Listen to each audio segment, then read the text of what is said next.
On me demande quelque part de parler de l'ambition, sujet extrêmement intéressant puisqu'il fait partie, en général, de la condition psychologique de l'homme, de son désir, de son besoin de naître à une réalité foncièrement sociale sur laquelle il s'appuie pour développer une conscience plus équilibrée de lui-même.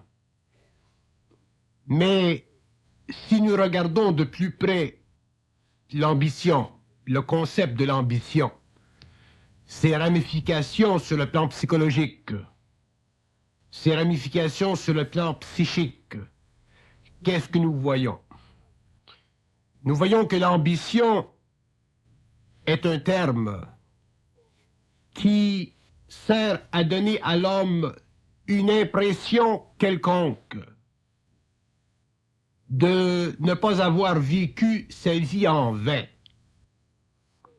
À travers l'ambition, l'homme se donne un but duquel se dégage une certaine capacité, une certaine complaisance, un certain plaisir, une certaine créativité. Et ce but fait partie de la condition humaine, c'est-à-dire qu'il fait partie de la condition psychologique de l'homme. Il ne fait pas partie de l'évolution créative de son mental supérieur. Le concept de l'ambition est un concept qui est né de la recherche de l'homme à l'intérieur de la conscience sociale, d'un point, d'un lieu, d'un état, lui permettant de bien composer avec le reste de la société afin de pouvoir lui aussi profiter du bien-être que lui offre cette société et des outils qui sont à sa portée. Mais sur le plan de l'évolution de la conscience de l'homme, sur le plan de l'intégration de son énergie, sur le plan de sa conscience totale, le terme ou le mot ambition n'a aucune valeur directionnelle parce que c'est un terme qui ne fait pas partie de la nature psychique de l'homme, mais plutôt de ses composantes psychologiques. Et plus l'homme évolue, plus il se conscientise, plus il réalise, plus il sait, plus il lui est facile de canaliser l'énergie de son psychisme et de mettre en branle des forces sur le plan matériel, des forces créatives, qui servent à lui donner, sur le plan matériel, ce dont il a de besoin afin de bien vivre, de bien se manifester et de bien continuer à perfectionner sa conscience. Ceci ne veut pas dire que le mot ambition est anathème à l'évolution de la conscience. Au contraire, le mot ambition ou l'ambition fait partie naturelle de l'évolution, des forces de l'évolution à travers l'homme. Elle fait partie naturelle du besoin de l'homme de trouver son équilibre dans une conscience sociale. Mais l'aspect psychique, l'aspect philosophique de ce concept doit être remis en question si nous voulons que l'homme apprenne à vivre à partir des forces internes en lui, au lieu de vivre à partir des forces externes à lui-même, qui lui créeront naturellement une pression afin qu'il puisse en arriver à développer une capacité de s'intégrer dans la conscience sociale à travers l'ambition. Ce n'est pas à travers l'ambition que l'homme se réalise, c'est à travers la conscience. Ce n'est pas à travers l'ambition que l'homme peut décrocher ce dont il a de besoin pour se parfaire, pour être heureux, pour être parfaitement équilibré en lui-même sur le plan psychique, sur le plan mental et sur le plan émotionnel. C'est à partir de sa conscience, de son intelligence créative. Effectivement, il y a une relation entre l'intelligence créative de l'homme et ce que nous appelons sur le plan inférieur l'ambition. Mais cette relation est une relation étroitement reliée au fait que son intelligence créative devient la force pulsative en lui qui le projette dans le monde et qui lui permet dans le monde de se manifester et de vivre de cette énergie créative, sans pour cela qu'il ait besoin de se doter d'une qualité psychologique que nous appelons l'ambition. Lorsque nous parlons d'ambition, nous parlons toujours d'un point de vue humain qui regarde vers le haut. Nous ne parlons jamais d'un point de vue humain cosmique qui regarde vers le bas.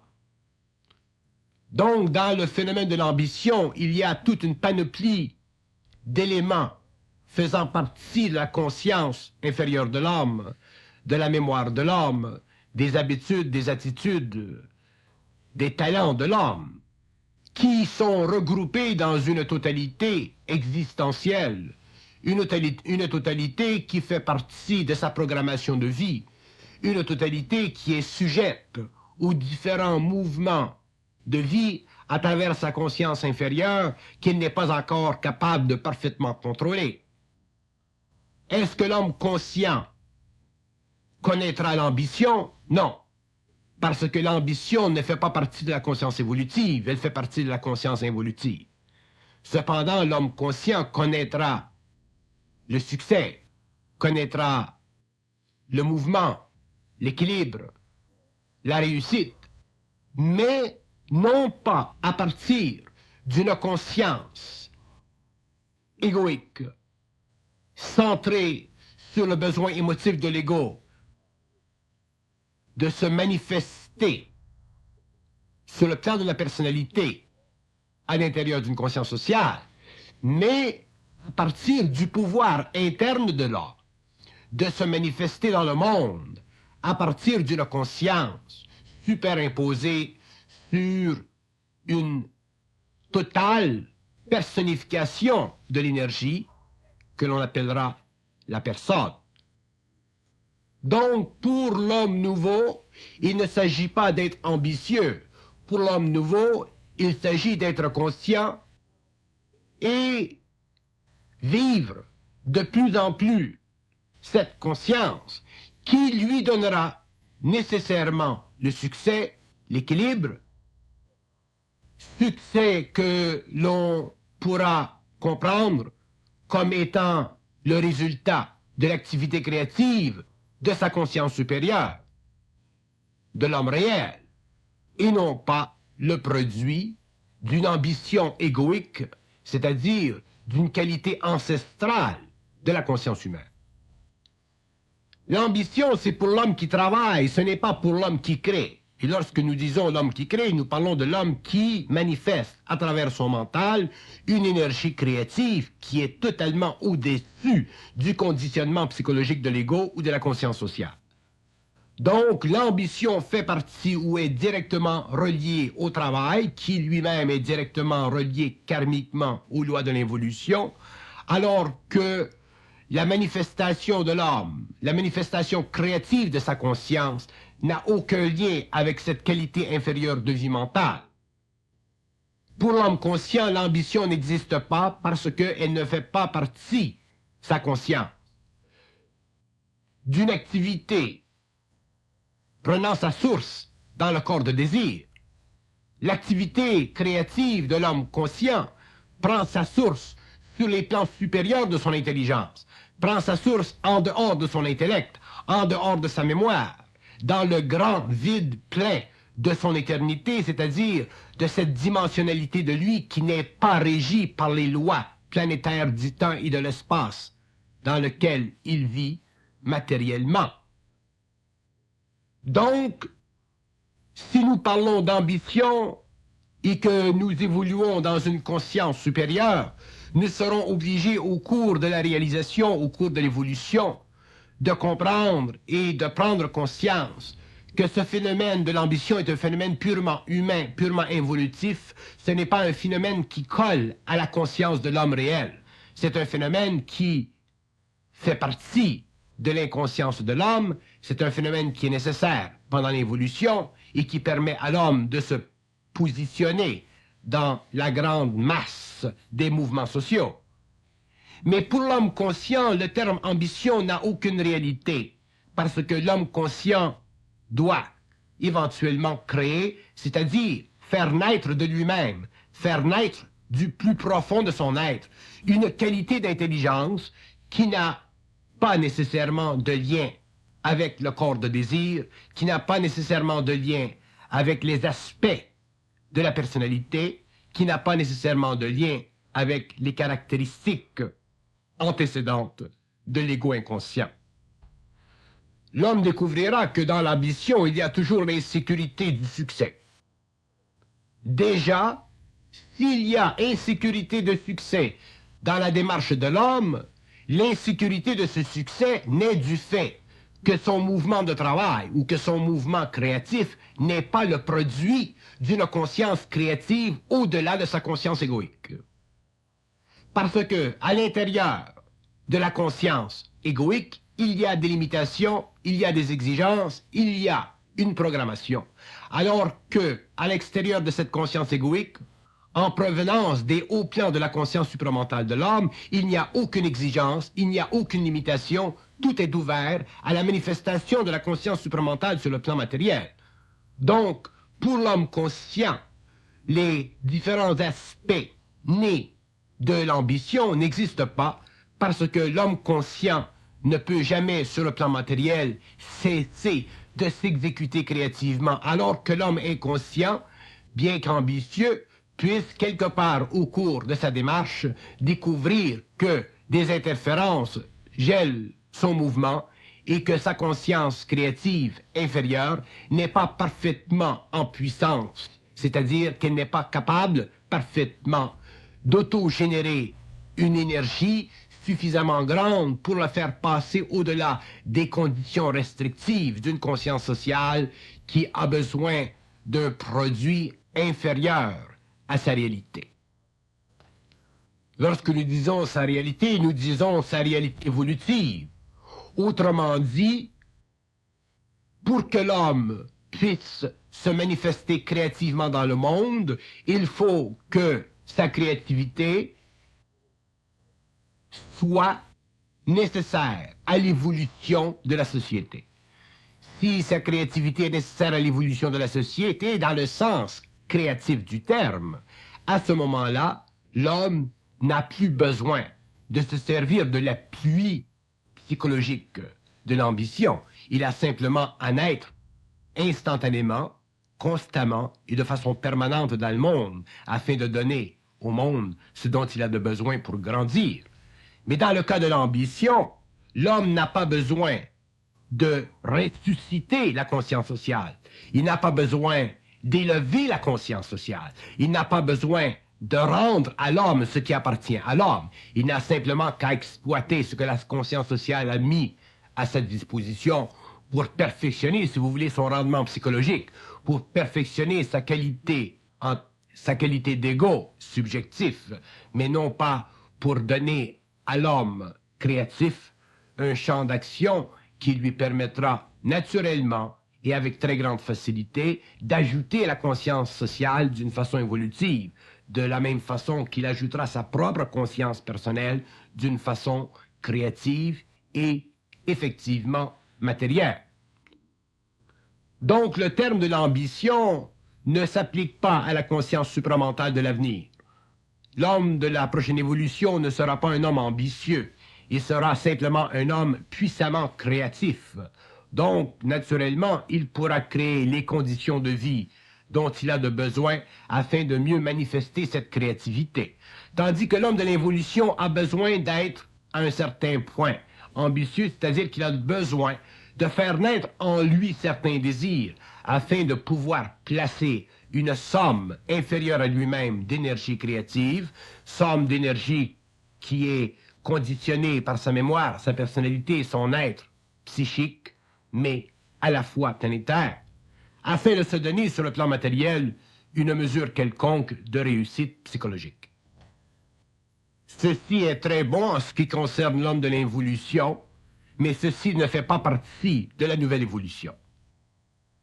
Si nous nous adressons à des hommes conscients, nous devons projeter sur une base de 10, 15, 20 ans, une qualité de vie qui n'est pas le résultat de l'ambition, mais une qualité de vie qui est le résultat du pouvoir créatif de l'homme sur le plan de la conscience sociale, autrement dit, sur le plan matériel.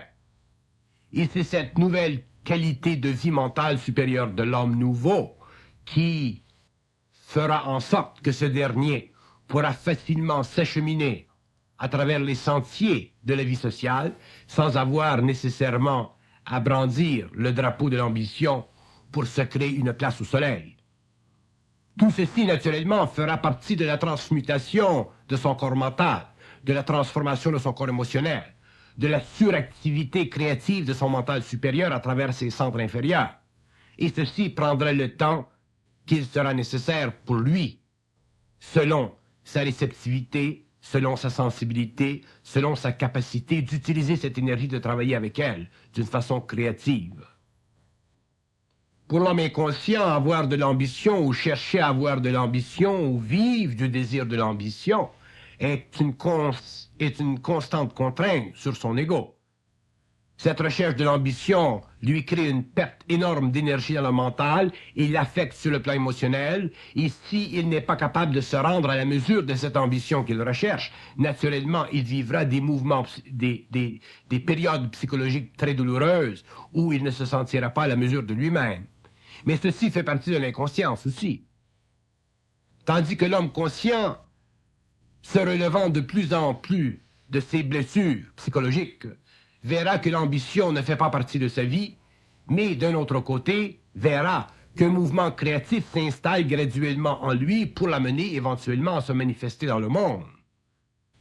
S'il est suffisamment solide psychologiquement, émotivement, mentalement, s'il est suffisamment puissant intérieurement, s'il possède une sorte de capacité interne de supporter le vide, à ce moment-là, il verra que la vie ne s'arrête jamais, que la vie n'est jamais en vacances, que les forces créatives en lui travaillent constamment à perfectionner le rendement avec lui-même.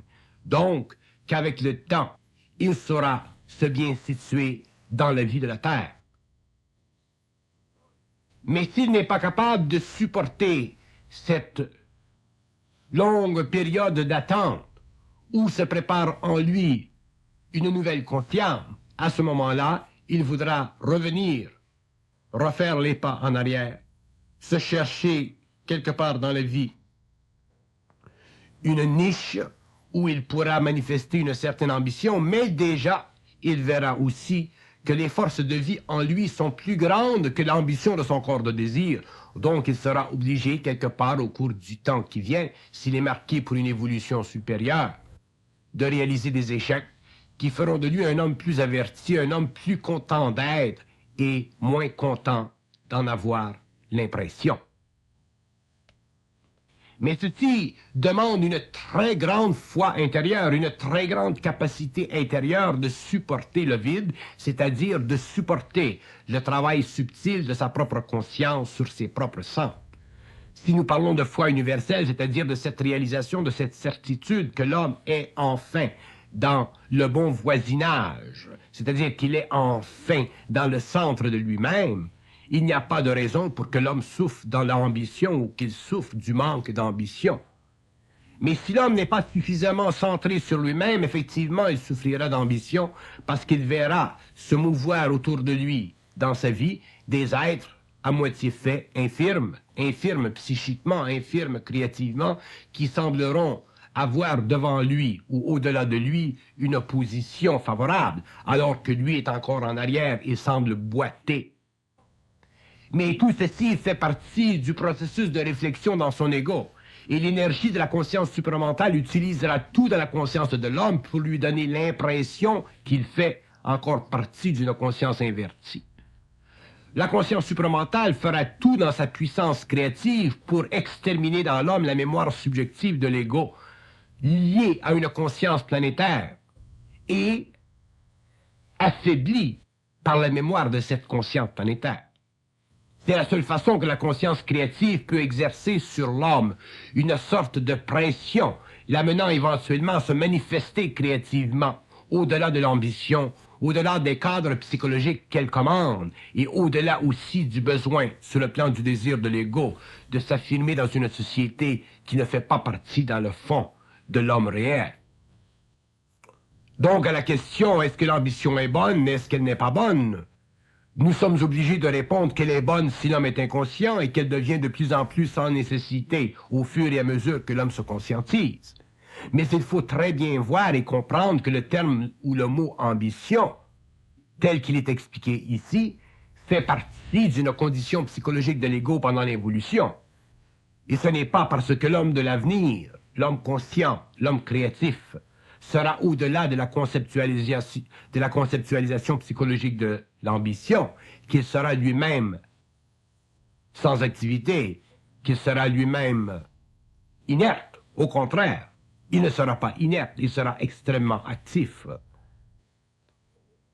Donc, il faut regarder le terme de l'ambition comme tous les concepts, comme toutes les formes, comme représentant quelque part, à l'intérieur de la conscience de l'homme, des paramètres psychologiques qui ont tendance à affaiblir sa conscience et à lui donner l'impression de ne pas être à la hauteur de lui-même si l'ambition n'est pas remplie. Lorsque nous étudions une forme, lorsque nous étudions un concept, il faut en voir la polarité. Il faut voir le côté négatif et le côté positif de ce concept. Mais nous ne pouvons le faire qu'à partir d'un point de synthèse, c'est-à-dire à partir d'un point de conscience supérieure, où le côté négatif peut être expliqué et le côté positif peut être aussi mis en valeur, afin que l'homme puisse bénéficier de l'aspect créatif de sa conscience à travers les paramètres psychologiques positifs d'un concept tel que l'ambition, qui lui permettront temporairement d'avoir accès à ce que les hommes, en moyenne, sur le plan matériel, ont accès.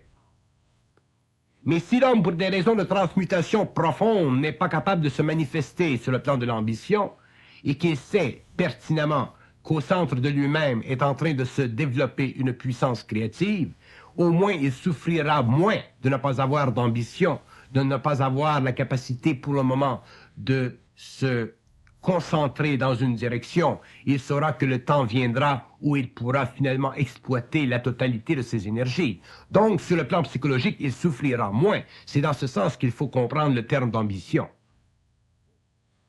Par contre, ceux qui déjà ont développé de l'ambition au cours des années et qui se sont éventuellement aventurés dans une courbe d'évolution future ou supérieure, ils verront que ce qu'ils auront appris au cours de cette période antérieure leur aura servi et qu'avec l'évolution future de leur conscience, ils pourront même retourner ou continuer à œuvrer dans un domaine où l'ambition les avait amenés au début, mais ils œuvreront d'une façon différente.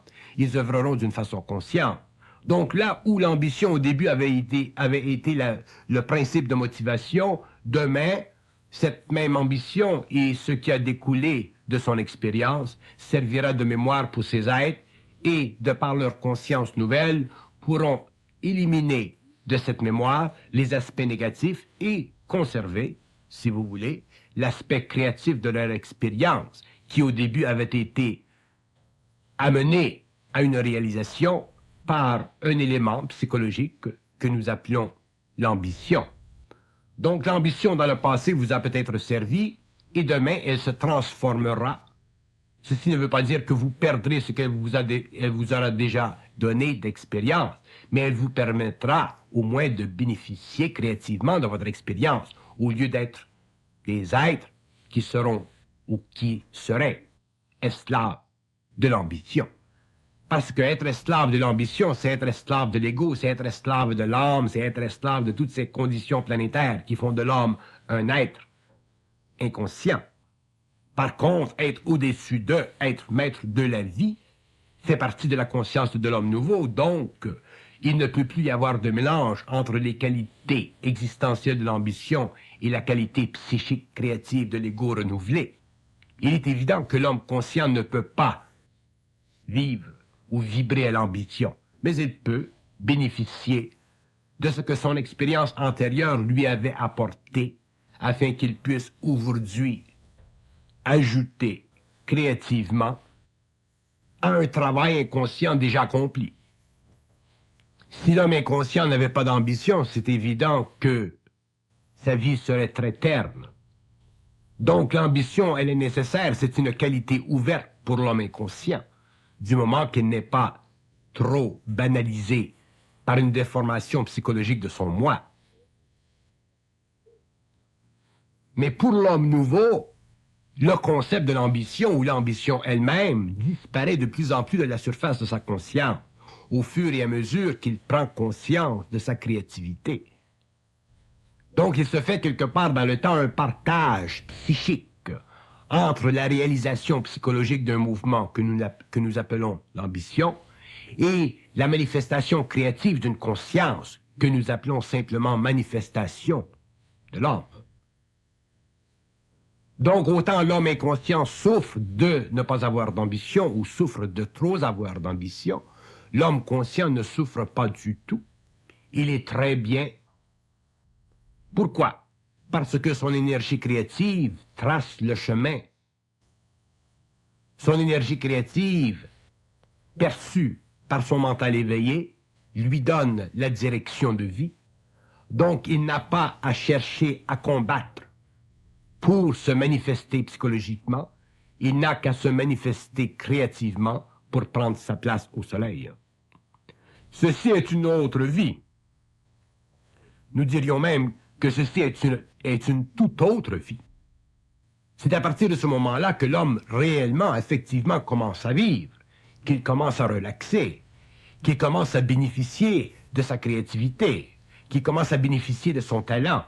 Son talent n'est plus utilisé par l'ambition, pour la satisfaction de la conscience sociale. Son talent est utilisé par son énergie créative en relation avec une détermination très très antérieure à sa vie planétaire.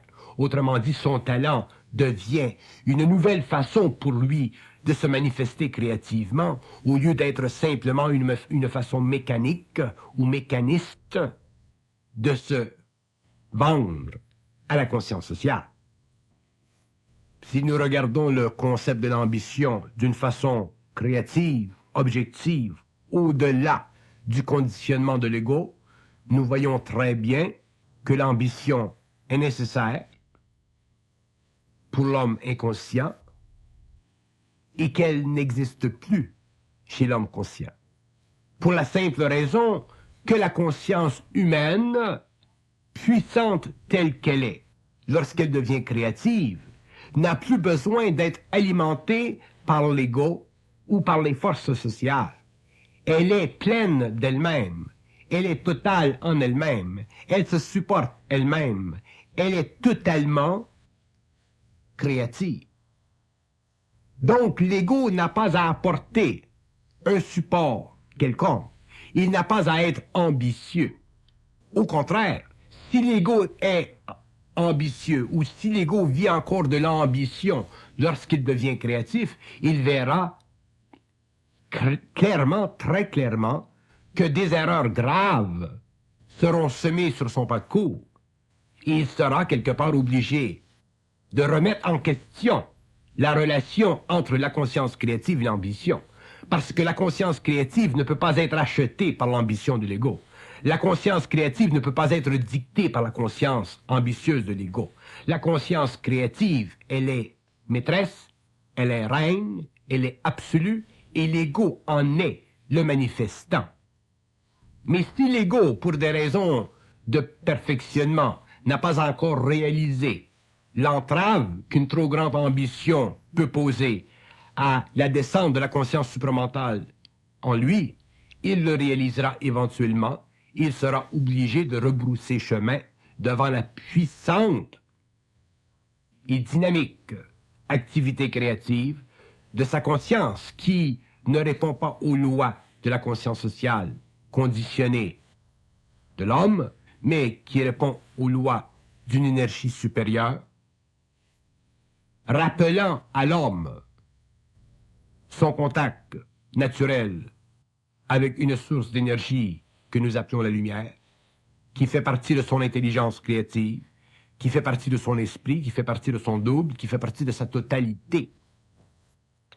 Donc, l'homme en évolution peut regarder de tous les côtés l'aspect psychologique de l'ambition et voir s'il souffre d'ambition, s'il souffre de ne pas être ambitieux ou s'il souffre d'être ambitieux.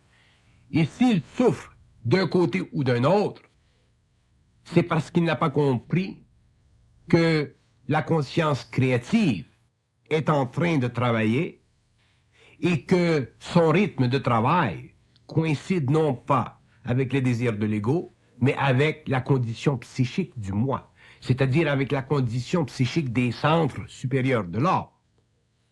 Il y a effectivement une transformation qui doit être faite chez l'homme conscient. Il y a une transmutation psychique de son être. Il y a une élévation de sa conscience mentale. Il y a le développement d'une vision totalement nouvelle de la vie. Il y a une perception totalement neuve de sa relation avec la vie de la société. Il y a énormément de choses qui se produiront dans l'évolution de l'homme nouveau. Donc, effectivement, au fur et à mesure que se fera ce travail, que cette conscience se perfectionnera, le concept de l'ambition ou le désir de l'ambition de l'homme planétaire sera graduellement mis de côté et nous verrons l'homme devenir de plus en plus réel, c'est-à-dire de plus en plus capable de se manifester créativement selon des lois qui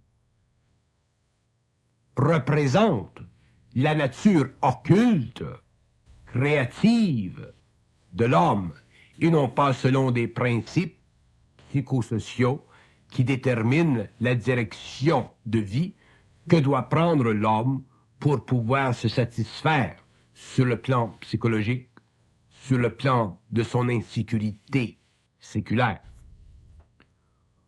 Lorsque l'homme se conscientise, arrivé à un certain niveau d'évolution, il s'aperçoit d'ailleurs qu'il ne peut pas demeurer inerte.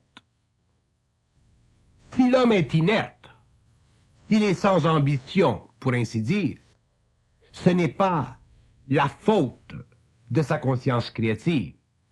C'est parce qu'il existe en lui des mécanismes qui bloquent le mouvement de cette énergie. L'homme conscient ne peut pas être inerte, à moins d'être arrêté pour des raisons absolues qui font partie de sa fusion. Mais dans le cas général, l'homme conscient n'est pas inerte, il est toujours actif. Sa conscience créative est trop puissante. Elle doit utiliser tout le temps disponible à se manifester. Donc le problème de l'ambition n'existe plus chez cet homme. Il n'a plus besoin de se soucier de ce concept ou de cette idée. Il n'a plus à souffrir psychologiquement, égoïquement, d'un manque ou d'un trop-plein d'ambition. Autrement dit, il est à la mesure même de ce qu'il doit être. Si nous parlons de l'ambition, nous voyons qu'un homme qui souffre d'être ambitieux ou qui souffre de ne pas l'être est un homme qui n'est pas ajusté dans sa conscience. S'il souffre d'être ambitieux, la qualité astrale de sa conscience fera en sorte que son ambition sera toujours grande. Et s'il souffre de ne pas l'être, la qualité astrale de sa conscience lui manifestera constamment la petitesse de sa personne. Je dis personne dans le sens de personnalité. Je devrais dire personnage ou simplement personnalité. Mais dans le cas de l'homme conscient, il n'y a plus de problème en ce qui concerne l'ambition. Parce que cette qualité mentale de la perception de lui-même n'est plus évidente à sa conscience égoïque. Il a déjà dépassé ce stage, ce niveau, cet état mental. Il ne souffre plus d'être ou de ne pas être ambitieux. Il est parfaitement bien dans sa peau. Donc là où il y a de l'ambition ou l'absence d'ambition, il y aura une pénurie quelconque d'énergie créative. Dans ce sens que l'homme ambitieux souffrira d'une qualité mentale directement reliée à un trop-plein d'énergie astralisée, et l'homme qui souffrira à cause du manque d'ambition sera également dans la même situation, avec cette différence que son énergie astralisée, au lieu d'être une marque d'excitation de l'ego, représentera simplement la désaffectation de ce dernier. L'ambition subjective, égoïque, fait partie de l'expérience de l'homme et du besoin de l'homme de se donner une mesure de lui-même. Lorsque l'homme se conscientise, il n'a plus besoin de se donner une mesure de lui-même, puisqu'il devient la mesure de sa propre réalité. Donc, il n'a plus besoin de vivre de l'ambition.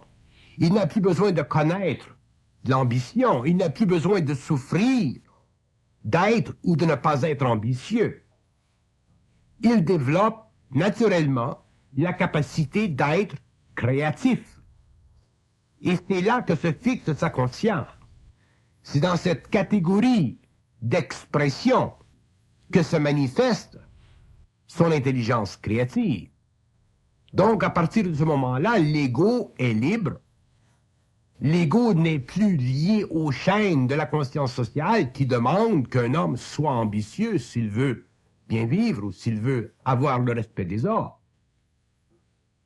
L'homme conscient ne vit pas en fonction du respect des autres. L'homme conscient vit en fonction de sa puissance créative.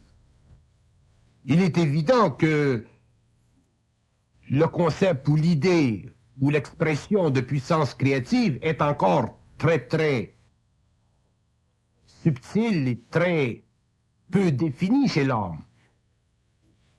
Mais le concept de puissance créative fait partie de la réalisation de la conscience de l'homme. Et ce n'est pas ce concept qui puisse aider l'homme à prendre mesure de lui-même. Ce n'est que lorsque l'homme sera lui-même créatif qu'il aura conscience de ce que veut dire sa puissance créative. Donc, à ce moment-là, il ne vivra plus la polarité de l'ambition. Il vivra simplement créativement. Mais pour qu'il en vienne à vivre de cette créativité, de ce non-attachement par la forme à l'énergie, il lui faut prendre conscience graduellement que l'ambition qu'il vit aujourd'hui, ou qu'il connaît aujourd'hui, ou dont il a de besoin psychologiquement aujourd'hui pour se sécuriser, est simplement une étape temporaire qu'il viendra un jour à dépasser lorsque le temps sera venu. Ce n'est que si l'ambition empêche l'homme d'évoluer qu'elle devient négative. Mais si elle permet à l'homme de vivre ou de bien vivre sur le plan matériel jusqu'à temps qu'il se conscientise, à ce moment-là, l'ambition est valable. Mais elle demande alors d'être parfaitement équilibrée, parfaitement intelligent. Si l'ambition rend l'homme malade, elle n'est pas bonne.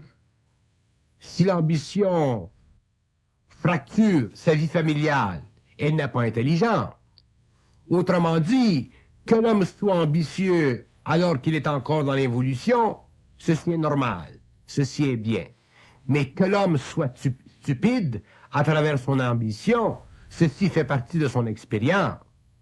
Et si cet homme doit se conscientiser et élever un jour sa conscience au-delà des conditions psychologiques de son moi d'aujourd'hui, il verra que la puissance créative de cette conscience pourra très facilement fragmenter cette ambition nerveuse en lui qui ne fait pas partie de son aspect créatif, mais qui ne fait partie que de sa conscience égoïque, terrorisée par le néant, terrorisée par l'inactivité, terrorisée par l'incapacité de se sentir à la mesure de ce qu'il croit être. L'ambition sera traitée de différentes façons avec les hommes nouveaux. Certains se verront totalement déracinés, d'autres se verront moins affectés. Tout dépendra de la nature de leur évolution, tout dépendra du travail qui doit être fait à partir des plans supérieurs. Tout dépendra de la transformation nécessaire afin qu'ils soient amenés un jour à une conscience ou à une prise de conscience suffisamment élevée pour pouvoir bénéficier de ce que la conscience supramentale demain apportera à l'homme de la Terre. Donc, il n'est pas possible de traiter de l'ambition d'une façon universelle. Nous ne pouvons traiter de l'ambition que d'une façon catégorique, c'est-à-dire d'une façon qui permet que l'homme puisse avoir une mesure suffisamment intelligente de sa valeur. Il faut que l'homme en connaisse la polarité, il faut que l'homme en bénéficie là où elle est intelligente. Mais il faut aussi que l'homme voie en elle les abus qu'elle peut lui imposer parce qu'il n'est pas suffisamment développé dans le mental, parce qu'il n'est pas suffisamment perfectionné dans son intelligence créative. C'est plutôt cette ambition négative qui nous fait demander si l'homme conscient un jour sera obligé de s'en remettre, malgré lui-même, aux forces créatives de sa doublure, pour pénétrer dans le monde extrêmement occulte de la vie éthérique. Donc, pour le moment, il faut regarder l'ambition d'une façon intelligente. Il faut voir si elle nous permet de bien vivre. Il faut voir si elle ne détruit pas notre santé. Il faut voir si elle ne nous enchaîne pas à des mécanismes aliénants de la conscience sociale. Il faut voir si elle ne nous rend pas prisonniers d'une vie qui n'a aucune allure.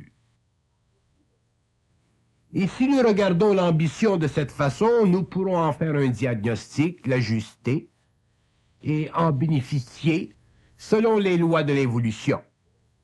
Et avec le temps, ayant intelligemment pris conscience de ses bons côtés et de ses mauvais côtés, elle se fera de moins en moins présente dans la conscience de l'homme, elle montrera de moins en moins le front, de sorte que l'homme se verra graduellement pénétrer dans une conscience créative qui l'amènera nécessairement à se manifester sans avoir à subir psychologiquement le doute vis-à-vis de lui-même, la question vis-à-vis de lui-même, qui le force constamment à se remettre en question et à se voir comme étant un être qui n'a pas réussi ou qui a trop réussi. Si l'homme s'est rendu malade par l'ambition, c'est qu'il n'a pas mis ses cartes du bon côté de la table. Il n'a pas bien joué son jeu. Il a joué pour la société, il a joué pour la corporation, il a joué pour le statut. Il a été stupide tout le long et on lui a payé des salaires selon le niveau ou la grandeur de sa stupidité. Et après un certain nombre d'années, on lui dira, eh bien, vous avez été très ambitieux, monsieur. Vous nous avez donné de grands services. Vous avez vibré dans l'âme. Nous avons acheté votre âme et aujourd'hui, nous vous donnons comme cadeau une petite montre en or afin que vous puissiez passer le reste de vos jours sans ambition, c'est-à-dire dans une condition de vie que tous les hommes de la Terre voudraient connaître, si le système permettait que l'homme vive sans travailler. Mais il ne s'agit pas de ne pas travailler. Il s'agit de bien travailler, de travailler avec intelligence et de vivre un bon partage entre l'ambition et la vie.